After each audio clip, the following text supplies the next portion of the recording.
बोल प्रेमदास महाराज की जय।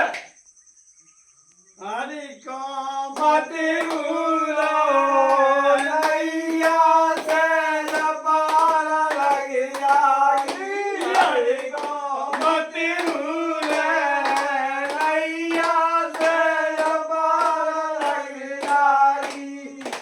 अपने गुरु को ध्यान लगाए ले, अपने गुरु को